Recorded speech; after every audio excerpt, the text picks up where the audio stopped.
les bâtisseuses de la lecture publique, une histoire des premières bibliothécaires.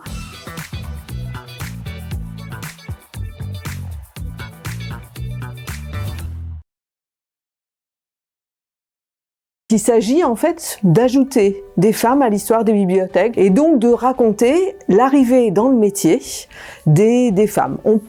Ça peut paraître étonnant, dans un métier aujourd'hui qui est féminisé à 90%, de penser qu'en 1900, il n'y avait pas de femmes dans les bibliothèques, uniquement des hommes. Donc comment sont-elles arrivées? Bien sûr, on connaît les pionnières, il y a une dizaine de figures qui sont assez connues dans la profession, mais il y a toutes les oubliées. Puisqu'en fait, le métier se féminise relativement rapidement.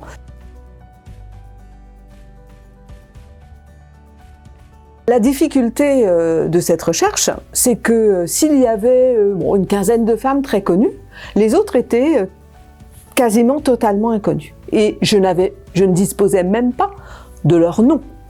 Donc la recherche a commencé par comment trouver leur nom. Je me suis constitué une centaine de noms. Après, avec ces noms, il fallait raconter l'histoire. Il fallait trouver le fil de leur vie. Donc là ensuite, j'ai retrouvé leur poste et j'ai essayé d'accéder, si je le pouvais, à leur dossier de carrière.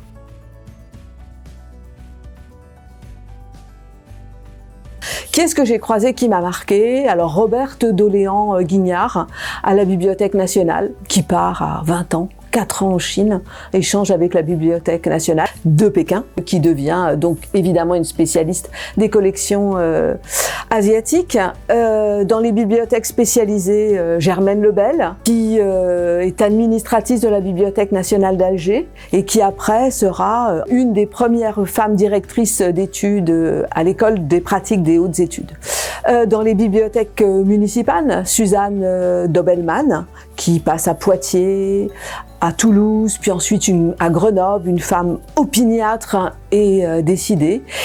La première que j'ai repérée, mais c'est certainement, il y en a d'autres, Clémence Libolt-Seiter, qui commence à travailler en 1905 à Mulhouse et qui s'arrête de travailler à 78 ans.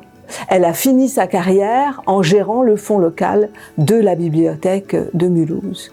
Et puis une autre personnalité, une bénévole, formée par les Américaines du CARD en après-guerre, dans les années 20, et qui a passé quasiment toute sa carrière entre la bibliothèque de Soissons et la bibliothèque de Vic-sur-Aisne, qui est toujours bénévole à 91 ans, et en 2000, la bibliothèque municipale qui ouvre à Vic-sur-Aisne porte le nom de Jacqueline Montillet.